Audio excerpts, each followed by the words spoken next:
속 미스터리 19, 15일을 공개합니다. 모모에 묻힌 중국의 절세 미녀? 지금도 관광객들의 발길이 끊이지 않는 이곳에는요, 미스터리한 무덤과 함께 무덤의 주인을 기리는 동상이 있습니다.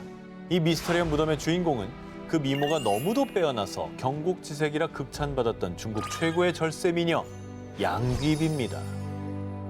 중국 역사의 대표적인 미인 아니겠습니까? 양귀비가. 근데 무덤이 왜 미스터리한 겁니까? 아하. 자, 양귀비의 무덤이 미스터리한 이유. 무덤의 위치가 다름 아닌 일본 야마구치현 나가토시. 중국이 아닌 일본에 양귀비의 무덤이 있는 겁니다. 양귀비의 무덤이 일본에 있다는 사실 알고 계셨습니까? 생전 처음 듣는데? 당나라 때 사람 아닙니까? 맞습니다. 그렇지. 근데 갑자기 왜 일본에 들어와요? 중국 역사가 기록하는 양귀비의 죽음은 이렇습니다. 양귀비에 빠져 정사를 멀리했던 당의 황제 현종. 이로 인해 안사의 난이 일어나자 현종은 양귀비를 데리고 피난길에 나섰는데요. 하지만 피난 도중 성난 군사들의 협박에 못 이겨 양귀비에게 자결을 명한 현종. 결국 756년 양귀비는 안타까운 죽음을 맞이했다고 합니다. 그런데 한간에 전해지는 이야기에 따르면요, 양귀비가 자결을 앞둔 순간 아름다운 양귀비를 차마 죽게 할 수가 없었지. 그래서 옆에 있던 궁녀에게 양귀비의 옷을 입혀서 대신 죽게 했다는 게야. 그렇게 가까스로 목숨을 구한 양귀비는 배를 타고 일본 야마구치현 나가토시까지 피신, 이후 후손까지 남기며 오래 살다가 끝내 일본에 묻혔다는 겁니다. 게다가 이러한 주장에 더욱 힘을 싣는 건 양귀비 시신의 행방이 미스터리하다는 건데요. 그녀가 생을 마감했다고 알려진 중국 마웨이포에 양귀비 묘가 실제하지만 양귀비의 시신을 찾지 못해 옷가지, 장식품 등을 묻은 의관총이라는 소문이 세간에 떠돌았는데요. 정말 그녀의 시신이 발견되지 않은 거라면 일본에 조성된 양귀비의 묘가 진짜 그녀의 묘일 확률도 있는 거 아닐까요? 진실은 영원히 알 수가 없는 거야. 그렇죠. 저 무덤을 파보지 않는 한. 그리고 또 하나, 1970년대 일본 최고의 스타였던 야마구치 모모의 충격 주장. 저는 양귀비의 후예입니다. 중국 양씨의 뿌리를 갖고 태어났습니다. 그녀의 인터뷰는 학계에 파장을 일으켰습니다. 그렇죠? 심지어 중국 내 설문조사 결과 야마구치 모모에가 양귀비의 후손이라고 믿는 중국인들이 무려 23.9%에 달했습니다. 근데 이게 무슨 시신이 있어야 대조를 해서 DNA를 찾거나 그럴 텐데 가능하겠어요, 이게? 진실은 영원히 미궁 속이죠. 그녀의 마지막 생의 진실은 무엇이었을까요? 그리고 중국과 일본 양국에 존재하는 그녀의 무덤 중 진짜 양귀비가 잠든 곳은 어딜까요? 일본, 역사가 외면한 모모. 1976년 일본에서 출간된 히미코 도레 수수께끼.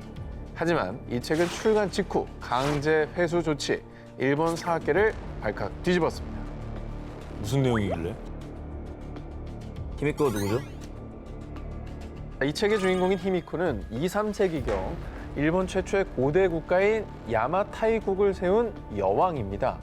자, 그런데 일본 최초의 여왕인 히미코는 정작 자국인 일본에서 외면받았을 뿐만 아니라 일본 역사서인 일본 서기에서도 이 히미코라는 이름 한 줄도 찾아볼 수 없습니다. 혹시 여자라는 이유로 역사에서 지우거나 그런 건가요? 자, 일본 역사서의 속일본기에는 일본의 여왕 코겐 덴노가 등장합니다. 굳이 히미코를 여자이기 때문에 지울 필요는 없었다라는 게 이제 역으로 증명이 되는 거죠.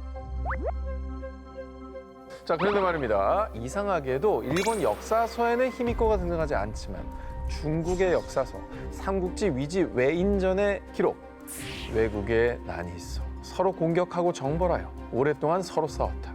이내 함께한 여자를 왕으로 세우니 이름을 히미코라고 한다. 자, 그리고 우리 역사서인 삼국사기 신라본기의 기록. 173년 여름 5월에 외의 여왕 히미코가 사신을 파견해 예물을 보냈다. 자, 우리나라와 중국의 역사에서는 분명 일본 외의 여왕 히미코의 존재가 기록되어 있습니다. 심지어 사신까지 파견했다. 실존 인물이네. 그러네. 엄연히 기록이 있는데 이걸 무시하고 있다는 게 왜 무시하지? 이게 참 미스터리 아닙니까? 히미코의 존재가 미스터리한 이유에 대해 일부 국내 역사학자들은요. 히미코는 가야국의 공주로 수로왕의 딸일 가능성이 높습니다. 그 근거는 규슈 지역에서 가야의 문화 또 유물이 다수 발견되며 가야의 공주가 일본 최초의 여왕이 되었다라고 하는 겁니다. 하지만 자신들이 한때 가야를 지배했다는 임나 일본 부서를 주장하는 일본인들이 그 사실을 숨기기 위해서 일본 역사에서 히미코의 존재를 지운 것이라고 추측했는데요. 그러니까 역사학계에서 자신들이 정사라고 미는 어떠한 학설에 반대되는 증거들을 배제하는 거죠. 이건 아니야. 뭔가 잘못 써 있는 걸 거야. 이러는. 맞아요. 그거 하고 있는 거예요. 타국의 역사서에는 존재하지만 정작 자국 역사서에선 사라진 일본 최초의 여왕 히미코. 그녀의 진짜 정체는 무엇일까요? 역사 속 미스터리 19 11일 공개합니다. 신라 왕자 김태렴은 누구인가? 통일 신라 시대 일본 규슈 다자이 후에 신라 왕자 김태렴이 700명 규모의 사절단을 이끌고 방문했는데요. 일본의 천황에게 경덕왕의 전원을 대신 전하옵니다. 저희 폐하께서 몸소 조공하려 하셨으나 국정이 해이해질까 염려하시어 저를 대신 보내셨으니 신국의 특산물들을 받아 주시옵소서. 자, 당시 두 나라의 국교는 거의 단절된 상태. 일본은 신라와의 교섭을 위해 눈치만 보고 있던 상황이었는데요. 자, 그런데 신라의 왕자가 먼저 당나라 왕자와 동급인 천황이라고 얘기를 하며 대우해주지를 않나. 게다가 조공까지 준다고 하니 일본 입장에선 완전 땡큐였습니다. 오, 이거 되게 특이한데요? 이런 역사가 있었습니까? 네. 이거 목적이 있었을 것 같아. 난 조공이라는 용어가 사실 약간 기분 나쁘거든요. 거슬리죠. 일본에 조공한 적은 없잖아요. 그러니까. 당시 왕자 김태렴은 조공을 바치고 남은 물건들을 귀족들에게 판매, 막대한 수익을 얻어 신라로 돌아가는데요. 자, 왕자 김태렴이 신라로 돌아가기 전 재방문과 함께 조공 그리고 외교 문서를 약속했는데요. 하지만 왜 1년이나 지났는데 신라 왕자한테서 소식이 없지? 신라의 사신을 보내보거라. 뭐라? 우리더러 조공을 보내라 했다고. 우린 그런 적 없으니 쏙 물러가라 하거라. 왜냐? 신라 왕자 김태렴은 존재하지 않았기 때문입니다. 이야, 누가 이거 사기쳤네. 일본을 털어먹었네요. 자, 당시 경덕왕에겐 장성한 아들은커녕 아들이 아예 없었습니다. 사실 신라 왕자 김태렴은 우리 역사 기록엔 존재하지 않는 인물. 일본의 역사서 속일본기에만 등장하는 미스터리한 인물인데요. 자, 그렇다면 도대체 무려 700명을 이끌고 일본까지 가서 여왕을 만나 돈을 두둑하게 챙겨온 김태렴. 그는 도대체 누구였을까요? 우리 역사학자들은 왕자를 사칭한 사기꾼일 가능성이 높다고 추측. 당시 지방 호족들의 세력이 득세했던 시기인지라 마음만 먹으면 700명 정도의 인력을 대동할 수 있었기 때문입니다. 그리고 또 다른 가능성은 김태렴이 진골 신분의 귀족 혹은 왕족일 수도 있다라고 추측을 하는데요. 그렇다면 당시 대규모 인력과 조공품들을 마련할 수 있는 권력과 자금을 가졌었던 자, 또 신라 관리에 눌려 피했거나 묵인 아래 바다를 넘어 일본에 간 자, 그리고 스스로 신라 왕자라 칭한 김태렴은 누구일까요? 야, 이거 근데 되게 특이하다. 왜냐면 진짜로 저 시대에 이 700명을 배에 태워서 넘어갈 수 있는 사람은 흔한 사람은 아니었을 거예요. 무조건 눈에 띕니다. 네. 그죠? 진짜 왕자가 아니라면 왕자 사칭이잖아요. 목이 달아나지. 신라 쪽에는 무슨 소리야? 그러니까 우린 전혀 모르는 거니까. 뭐야? 신라에서. 뭔 나는- 얘기야? 나 아들도 없어. 자, 그 당시 일본을 들었다 놨다 한 김태렴. 그는 신라의 왕자였을까요? 아니면 정말 간큰 사기꾼이었을까요? 역사 속 미스터리 19 7위 공개합니다. 한복 입은 남자는 누구인가? 여러분, 이 그림 혹시 아십니까? 저거 알아? 루벤스. 내가 말하려고 그랬는데. 아니야. 아니, 되게 유명한 사람. 되게 유명한. 되게 유명한 사람이야. 엄청 유명. 우리가 길 가던 사람들 물어보면 다 아는 화가야. 레오나르도. 자, 이 그림은 바로 아, 누구지? 17세기 바로크 미술의 거장 페테르 파울 루벤스의 작품입니다. 아니라며. 루벤스라고 그랬잖아. 다시 돌고 돌다 눈치가 없나 보고 아니야. 다시 루벤스로 왔어. 1983년 미국 LA 소재 유명 미술관이 낙찰받은 이후 한복 입은 남자라고 소개되어 화제. 하지만 루벤스가 도대체 누굴 그렸는가? 그림 속 주인공이 누구인가를 두고 그 미스터리가 이어져 오고 있습니다. 세상에 알려진 그림 속 인물의 이름은 안토니오 꼬레아. 이탈리아 상인 프란체스카 가를레티의 여행기 나의 세계 일주기에 따르면 일본에 끌려가 이탈리아 상인에게 구해진 조선인이 등장하는데요. 와. 이 조선인이 바로 안토니오 꼬레아이고요. 일부 학자들에 따르면 1606년에서 1608년경 피렌체에 머물던 안토니오 꼬레아가 그곳에서 루벤스를 만나 그림 모델이 됐다는 겁니다. 어허. 그리고 그림 속 복식을 잘 보면 우리의 조상들처럼 상투를 틀고 있죠. 옷 역시 조선시대의 철립과 유사합니다. 그래서 많은 학자들이 안토니오 꼬레아는 조선인이다라고 주장했습니다. 조선시대 의복이 그대로 다 들어가 있네요. 예. 그 시절은 사실 유럽에 조선의 복식을 한 조선 사람들이 몇 명이나 있었을까요?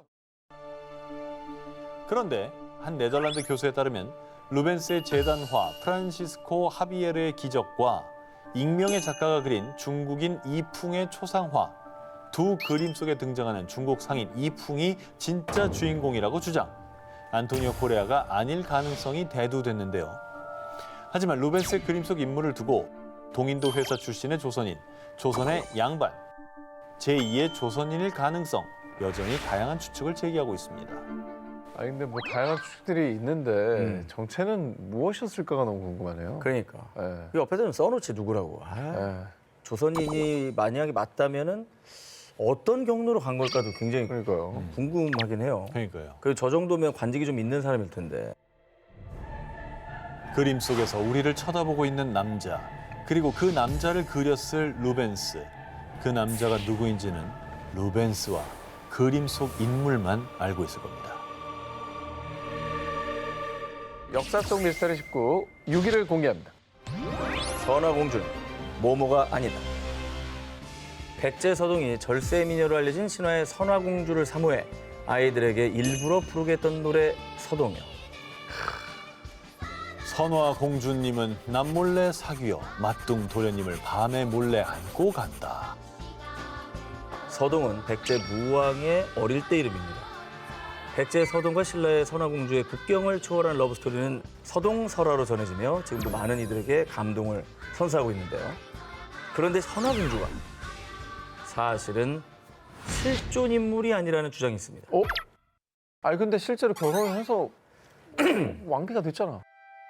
삼국유사에서 소개하고 있는 서동설화에는 백제 왕비가 된 선화공주가 무왕에게 간청해 미륵사를 세웠다고 서술돼 있죠.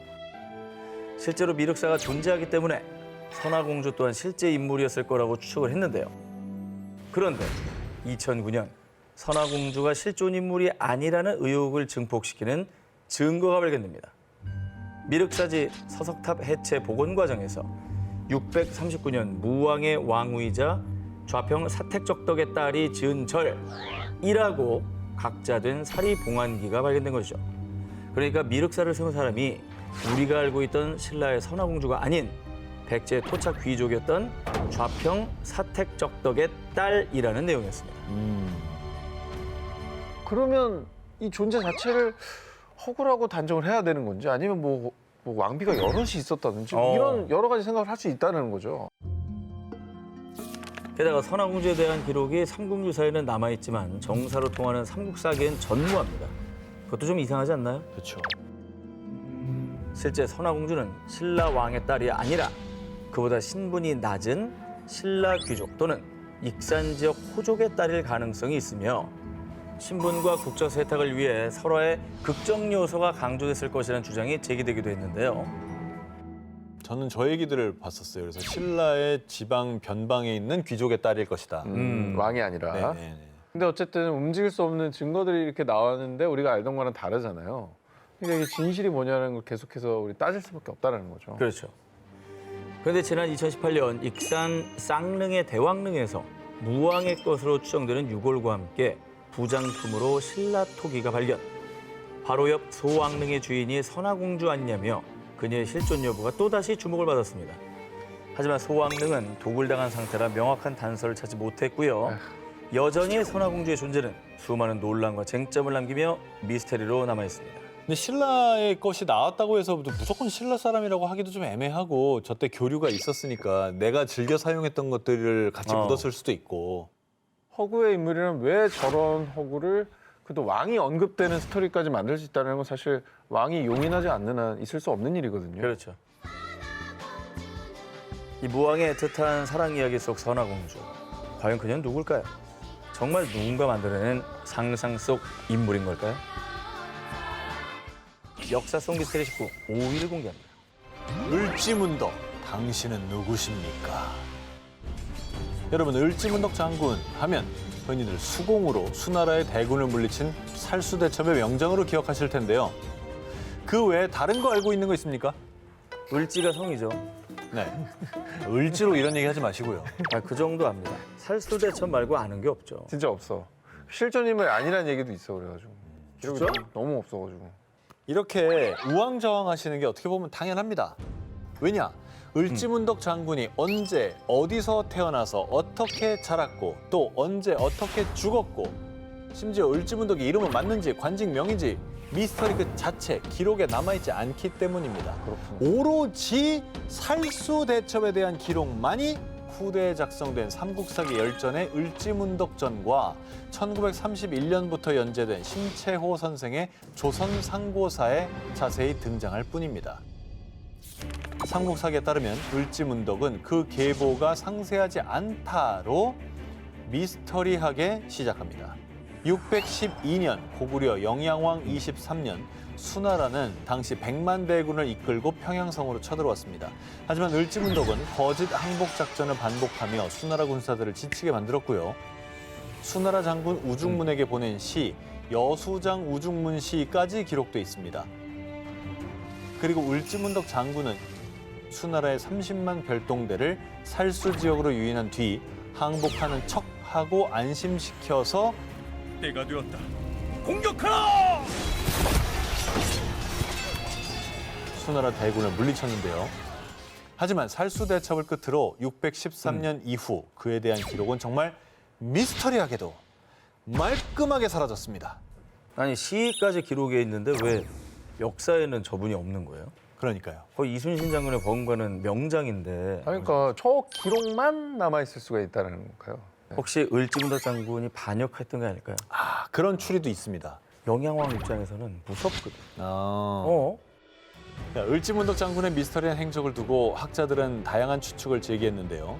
을지라는 글자를 두고 과거 만주, 몽골에서 거주했던 선비족 중에 을지 씨와 비슷하다며 선비족 계통의 귀화인이라고 추측했는데요. 그리고 혹자는 연개 소문의 쿠데타 이후 반대편에선 을지문덕 장군이 기록 말살형을 당한 것이 아니냐라는 그렇지. 추측을 제기하기도 했지만 여전히 미스터리로 남아 있습니다. 이긴 내 얘기만 남겨놓고 그 장군에 대한 얘기는 별로 안 써놓은 거네. 다 지워버린 거네. 그러니까 그것만큼은 지울 수 없었기 때문에 남겨놨을 것 같아요. 그렇죠. 살수대첩 이거는 뭐 어떻게 빼박이. 움직일 수가 없잖아. 음. 을지문덕 장군 덕분에 이겼다는 거.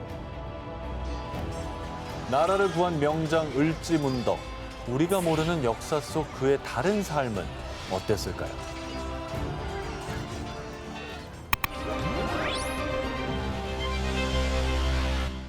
이번에 소개할 악령 이야기. 잘못된 퇴마 치료의 위험성과 더 이상 퇴마사들도 안전하지 않다는 걸 보여주는 충격적인 영상입니다. 오늘 영상 다 무섭겠다.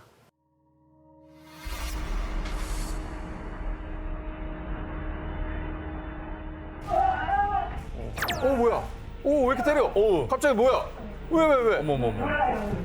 아니 왜? 아니 왜? 갑자기 왜 이렇게 돌변했어?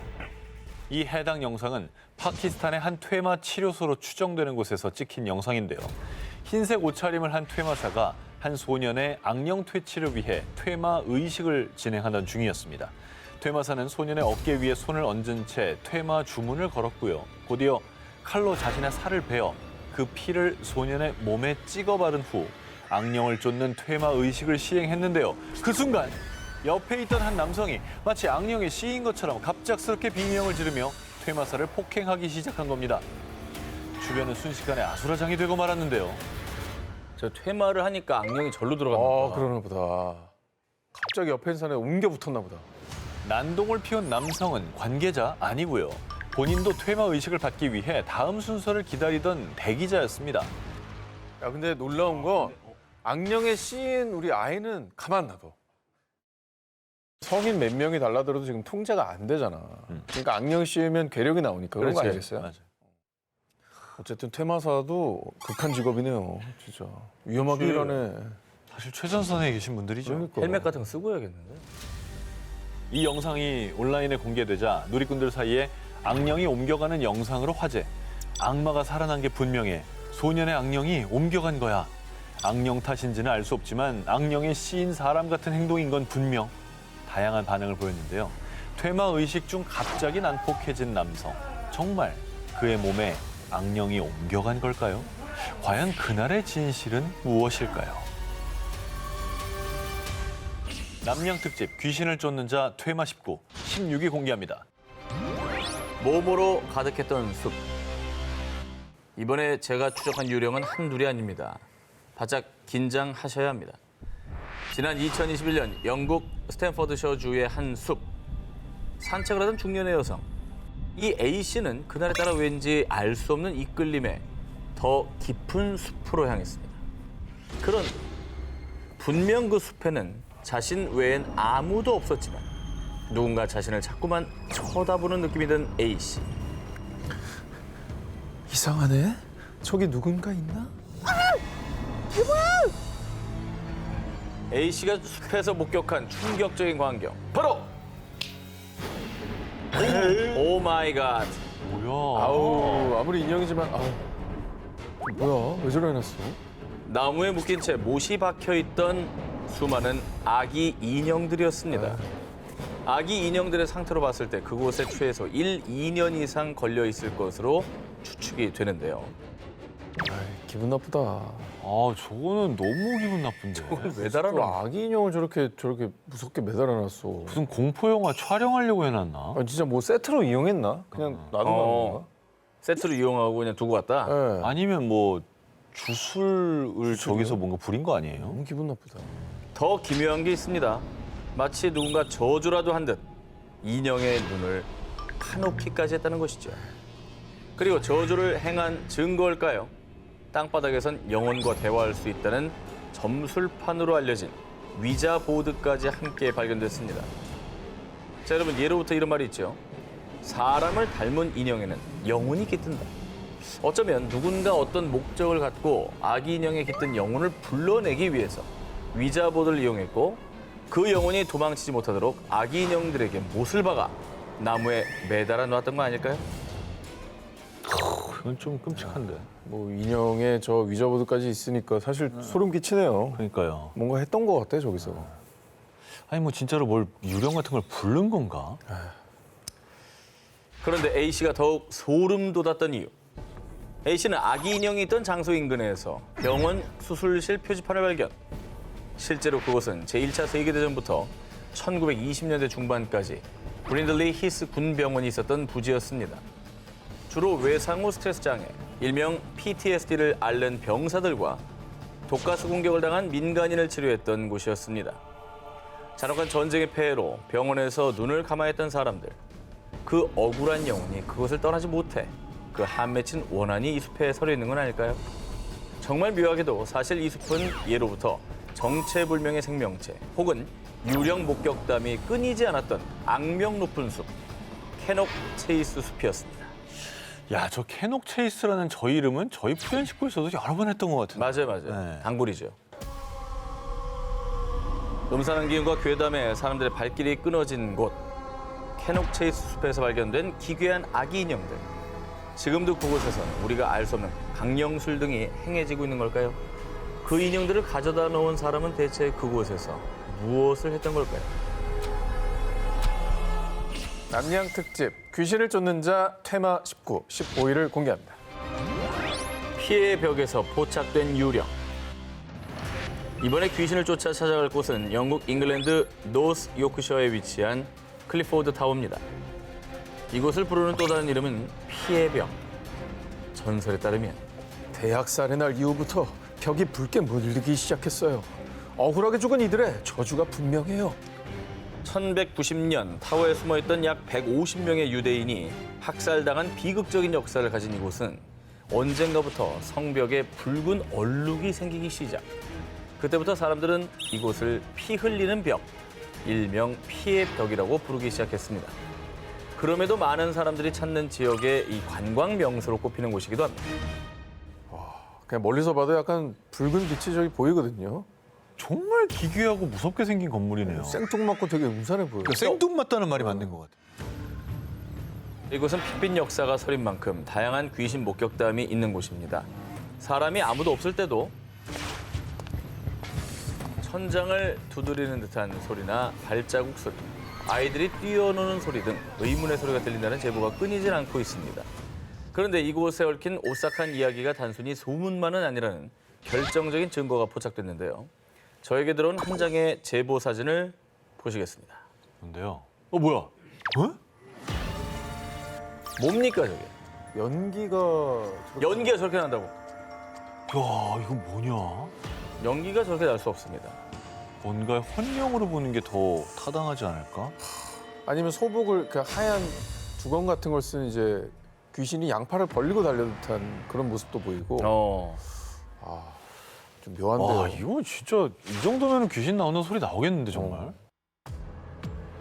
해당 사진은 2007년 요크시에 사는 카렌 커슨이 클리포드 타워에 방문했다가 예배당에서 찍은 사진입니다. 당시 예배당에는 커슨 남매 외에 다른 사람은 아무도 없었고요. 커슨의 오빠는 커슨의 뒤에 서 있었다고 합니다. 자, 그렇다면 마치 유령을 연상케 하는 사진 속 의문의 정체는 무엇이었을까요? 해당 사진을 본 한 고스트헌터는 그곳 예배당은 이상하게 다른 곳보다 기온이 낮고 으스스하더라고요. 죽은 유대인의 유령이 사는 게 분명합니다. 라며 귀신이 찍혔을 가능성에 무게를 뒀습니다. 아니, 저 사람은 실제 찍을 땐 적이 없었는데 사진에 나왔다는 거잖아요. 그죠? 나중에 현상해 보고 얼마나 놀랐을까? 그렇지. 핏빛 역사와 함께 그 관련성이 높아지면 더 소름 돋는 생각들이 많이 들 것 같아요. 사실 클리포드 타워는 영국에서 가장 유령이 많이 나오는 곳 중 하나로 많은 고스트헌터들이 밤 시간을 이용해서 죽은 유대인 영혼들과 접촉을 시도, 고스트헌터들의 성지로 통하는 곳이기도 합니다. 자, 그런데 그런 장소에서 이런 의문의 사진이 찍혔다. 뭔가 섬뜩하지 않으신가요? 피로 물든 성에서 찍힌 의문의 사진. 사진 속 미스터리 형체는 억울하게 죽은 유령의 흔적이 아니었을까요? 그 거울을 조심하시오. 두 기자님 온라인에서 쇼핑 많이 하실 텐데 만약에 이 물건을 발견하신다면 절대 구매하시면 안 됩니다. 뭔데? 아, 하지 마. 상체가 보이는 적당한 크기에 시중에는 흔히 없는 빅토리안 스타일의 빈티지 거울. 꼭 기억하셔야 하는 건요. 이 거울을 함부로 집안에 두었다간 무슨 일이 벌어질지 모릅니다. 지난 2012년 영국 런던. 룸메이트인 조셉과 소티리스는 집주인이 버린 낡은 거울을 발견. 제법 쓸만하다는 생각이 들어 집으로 가져왔고요. 화가였던 소티리스는 원래 호두나무 색이었던 거울을 은색으로 예쁘게 칠해서 벽에 걸어뒀습니다. 모든 불행은 그때부터 시작됐습니다. 아이씨, 너 자꾸 찔러. 아프다고. 나 아니라니까. 너 왜 자꾸 그래? 아니, 분명 느껴졌는데 아까부터 누가 지켜보는 거 같지 않아? 거울을 집에 들인 후부터 기이한 일이 벌어졌고요. 게다가 거울 안에서 검은 형체를 목격. 거울 아래 있던 난방기가 갑자기 작동을 멈추는가 하면 열쇠나 전화기가 갑자기 사라지고 물건들이 이리저리 옮겨다니는 폴터가이스트 현상까지 목격했는데요. 심지어 밤마다 섬뜩한 악몽을 꾸다가 칼로 찌르는 듯한 끔찍한 고통에 비명을 지르며 잠에서 깬 두 사람. 그런데 마치 그 악몽이 현실이었다는 듯 실제로 그들의 몸에는 어머머. 피로 물든 긁힌 자국이 발견됐습니다. 아우, 저건 진짜 긁은 거네. 밝힌 거야. 날카로운 걸로 어. 긁은 거야. 저거 집에 저 두면 안 돼요. 그러니까 내놔야 돼 저거. 두면 안 돼. 매일같이 공포스러운 일상이 계속되자 두 사람은 몸까지 점차 약해져 갔다는데요. 아니 근데 저 그냥 저주받은 물건이라 드리는 순간 그냥 안 좋은 일 생기는 것 같아. 저것도 곱게 버려지 저 깨고 그러면 또 난리 난다 또. 깨면 안 그래요? 된다. 저렇게 한설인 거울을 함부로 깼다가 어떤 저주를 당할 줄 알고 깨겠습니까? 두 사람도 역시 처음에는 거울을 버릴까도 고민해봤지만 결국 부디 그 저주를 견딜 수 있을 만한 사람이 이 귀신 들린 거울을 구매해달라며 경매 사이트에 올렸고요.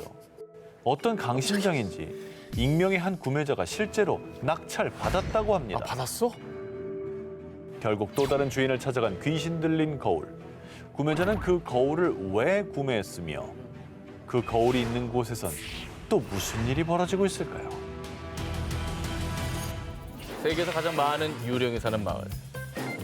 CCTV에 찍힌 미스터리 존재의 비밀. 저희가 오늘 계속해서 귀신을 쫓고 있지만 귀신이나 유령을 믿지 않는 분들도 분명히 있으실 겁니다. 이번엔 그런 분들에게 추천하고 싶은 그런 마을입니다.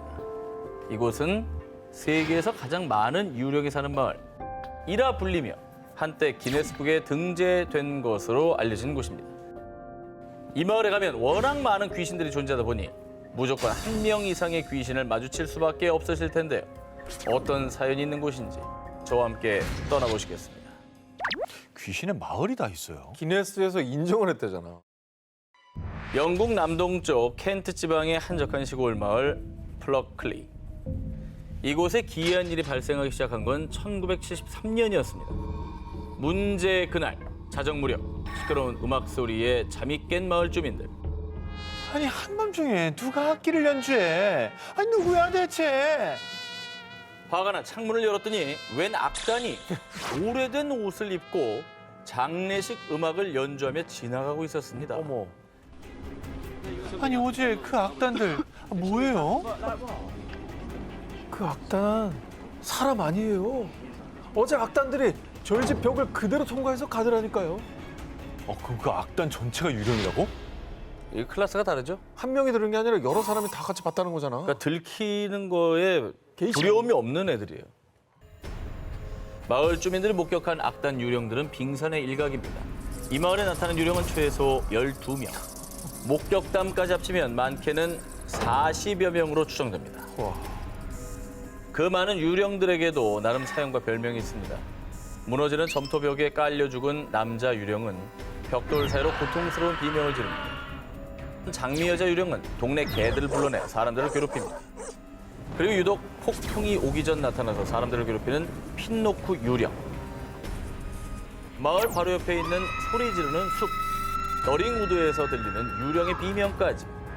살해와 자살, 실종된 수많은 사람들이 혼령이 돼서 마을 곳곳에 숨어들어 있으니 주의하고 또 주의해야 하는 마을인 것이죠.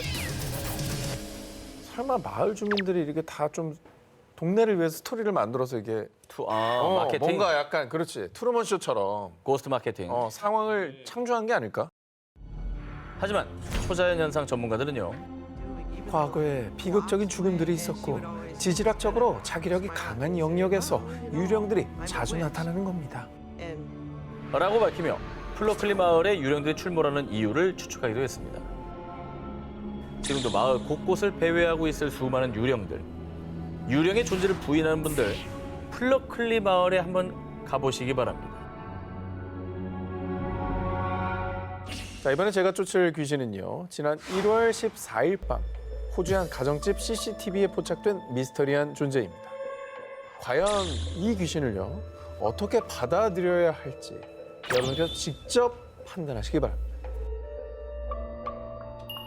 강아지가 지나가는데 강아지야 저게? 쫓아가잖아 뒤에. 그 주인이네 집주인. 집주인이잖아. 근데 쓱 사라지잖아. 자, 얼핏 보면요.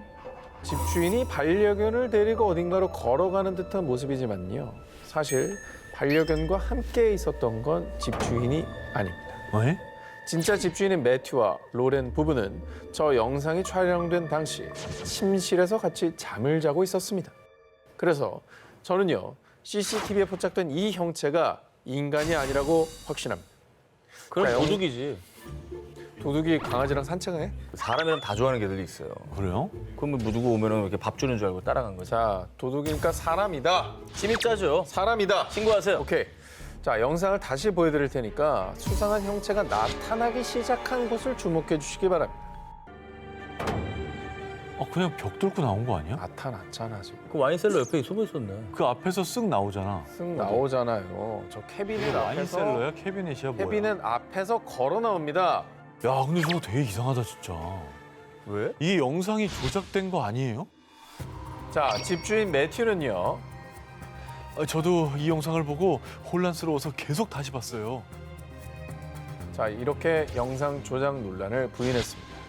사람 형체가 너무 또렷해가지고 이건 뭐 이렇게 일시적인 착시 현상 이런 거로 볼 건 아닌 것 같고. 그렇습니다. 저건 분명히 뭐가 지나간 거예요.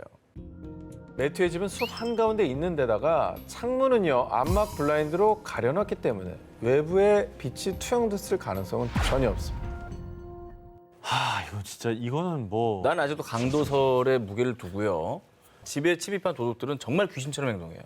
살금살금 톡 나타나고. 전혀 그럴 가능성은 없습니다. 강도는 아닙니다. 영상에 등장하는 집주인의 반려견은 오스트레일리언 셰퍼드. 충성심이 깊고 경계심이 강한 게 특징입니다. 그렇게 경계심이 강한 셰퍼드가 낯선 이와 함께 다정하게 함께 산책을 했다. 가능합니까 이게? 어두우면 안 보이잖아.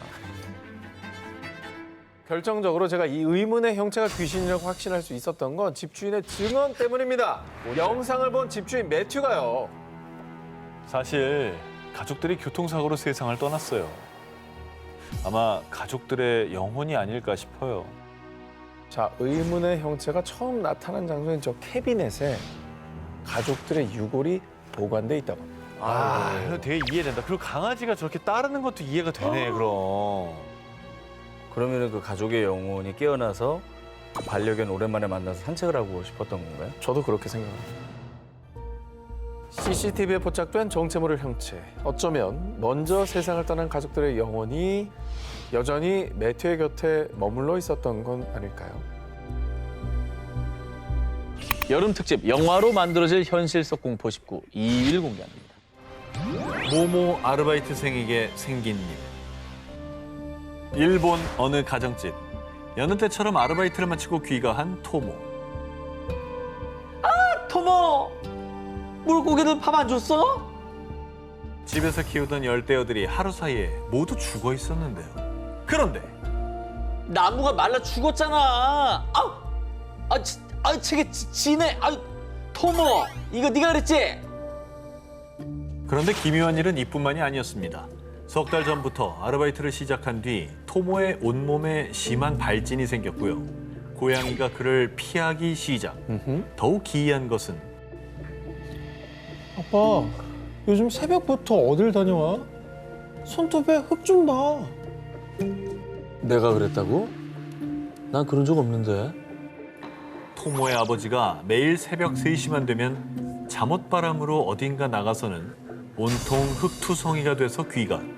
하지만 이상하게도 아버지는 이를 전혀 기억하지 못했습니다. 그리고 어느 날은 함께 사는 어린 조카가 배를 쥐어뜯다가 피투성이가 되는 일까지 발생. 뭐야? 또 한 가지 이상한 일은 그 무렵 토모는 매일같이 똑같은 꿈을 꿨는데요. 한 번도 본 적 없는 7명의 사람이 토모를 내려다보며 고개를 내젓는 기묘한 꿈이었습니다. 아우 기분 나빠. 아니, 아까 아르바이트 시작하고 발진이 생겼다고 했잖아요. 그 아르바이트 다니는 데가 뭐 문제가 있는 데인가? 하도 주변에 이상한 일이 생기자 토모는 친구의 도움으로 점을 보게 됐는데요. 그런데 당장 그 일 때려쳐. 그 저주는 주변 사람들한테 돌아온다고. 사실 토모가 하는 아르바이트는 저주 대행 아르바이트. 에이그 저거 있다고 그랬잖아. 우리 소개했잖아. 특히 부두교 계열의 저주로 의뢰인에게 저주 대상자의 신체 일부를 받은 뒤 부두 인형에 집어넣고 주문을 외우며 바늘로 찌르는 일이었습니다. 그런데 무속인에 따르면 저주가 나쁜 기운을 몰고 왔으며 특히 부두 계열 저주는 본인보다 주변인들에게 악영향을 준 거라고 말했는데요. 그리고 꿈속에서 본 7명은 토모의 조상신이었다고 합니다. 그래 고개 가로저었다 그러잖아요. 그런 일을 왜 하냐. 그거 아니다. 좀 안타까워서 그죠? 이후 아르바이트를 그만두자 토모 주변에 일어났던 기묘한 일들은 모두 사라졌는데요. 그런데 토모 가족이 오복명절에 성묘를 갔더니 무덤 속에 묻혀있던 조상의 관이 흉측하게 파헤쳐 있었다고 합니다.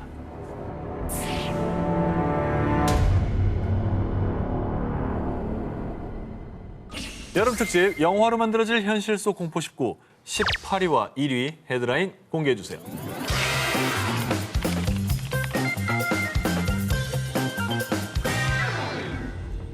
(2022년 1월) 영국 유명 동영상 플랫폼 인플루언서 로사 치카스는요, 호기심에 코골이나 잠꼬대 등 수면 중에 나는 소리를 녹음해주는 앱을 사용해봤습니다.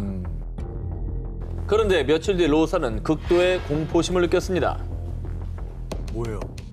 잠꼬대가 아니라 뭐 이상한 소리 녹음됐구나. 그러니까. 보통 이제 이런 것만 녹음이 돼야 되는 거. 아니면 이상한 뭐 말소리를 귀신 소리, 요령 뭐 이런 게 그런 거. 들어가 있을 수도 있죠. 오호. 아니면 자면서 귀신이랑 대화했나? 네. 아닙니다.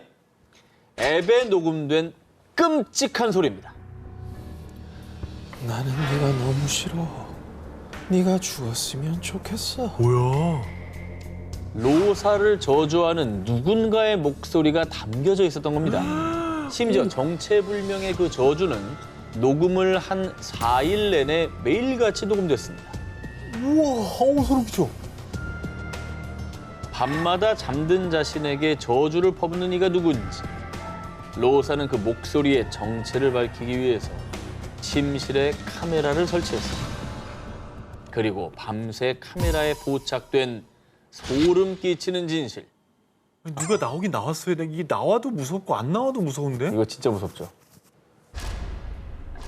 누구야? 뭐야? 아니 누가 있었던 거잖아. 카메라에 포착된 정체는 유령이 아니라 로사 남자친구의 엄마였습니다. 한 집에 살면서 로사를 평소 친절히 잘 챙겨주던 사람이었습니다. 그래서 영상을 확인한 로사는 처음엔 남자친구의 엄마가 물건을 찾기 위해 방에 들어왔다고 생각했는데요. 하지만 남자친구의 엄마는 물건을 찾지 않고 오로지 로사의 앞에 서서 중얼중얼 매일 밤 녹음됐던 그 저주의 말들을 퍼붓던 겁니다. 아니 왜? 아이고. 진짜 중요한 거는 다음 날 저 사람은 또 친절히 맞이해줬다는 거예요. 잘 잤어? 아이고야. 밥 먹을래? 그리고 밤에는 제발 죽어라, 제발 죽어라, 제발 죽어라, 제발. 계속 주소를 외웠던 거예요. 이거는 진짜 이해 불가다. 이해 불가지. 이해 불가다. 저런 짓을 하는 사람들이 그렇게 이성적으로 행동했을 사람은 아니에요. 저주의 목소리, 그 정체를 알게 된 로사는 해당 영상을 온라인에 올려서 사람들에게 고민 상담을 했습니다. 영상을 본 대부분의 사람들 역시 그 집에서 나오지 않으면 죽어버리라는 저주를 현실로 만들지도 몰라. 위험해, 당장 도망쳐! 라며 로사를 걱정했습니다. 이건 진짜 끔찍하다. 사람이 더 무섭네. 다시 한 번 느끼는데 유령은 사람을 해치지 않아요. 사람이 사람을 해치지. 그래. 너무 무섭다.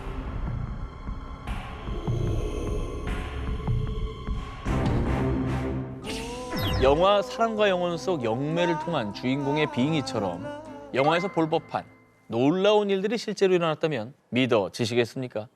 지금부터 귀를 의심하게 할 충격과 공포의 영화 한 편이 펼쳐집니다. 1977년 7월 미국 경찰서로 걸려온 한 통의 전화.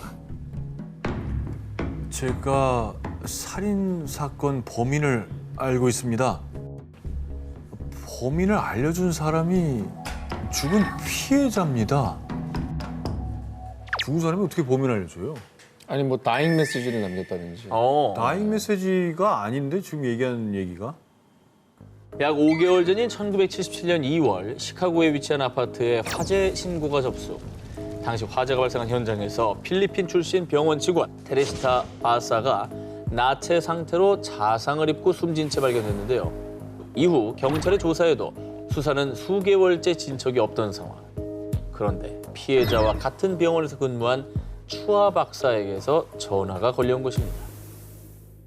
그러니까 이미 죽은 피해자인 테레시타 씨가 이분에게 범인을 알려줬다는 거예요?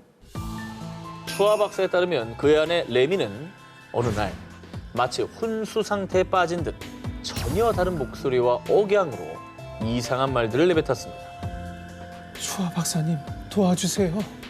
난 테레시타 바사예요. 날 죽인 사람은 앨런 샤워리입니다. 제발 경찰에 알려줘요. 이후 아내는 자신이 뱉은 말들을 전혀 기억하지 못했고요. 추아 박사는 당연히 처음엔 이 기묘한 일을 믿지 못하고 애써 무시했습니다. 하지만 왜 경찰이 알리지 않았죠? 당신이 정말 테레시타라고? 아니 경찰이 믿지 않을 거예요. 아니, 증거가 필요해요. 앨런이 내 목걸이를 훔쳐서 그의 여자친구에게 줬어요. 아내의 입을 빌려 테레시타라고 계속 주장하는 영혼. 추아 박사는 믿을 수는 없었지만 테레시타와 친분이 없는 아내가 미국에 거주하는 친척들의 이름과 번호까지 줄줄줄 말하자 결국 경찰이 이 사실을 알렸던 것입니다. 이건 믿기지가 않네. 그렇죠. 이런 번호까지 알는 건 어렵죠. 추아 박사의 와이프라면 절대 모를 얘기를 한 거죠. 알 수가 없는데. 지금. 이게 진짜 빙이네. 경찰도 처음엔 반신반의했지만 추아 박사가 알려준 대로 테레시타의 친척들을 확인.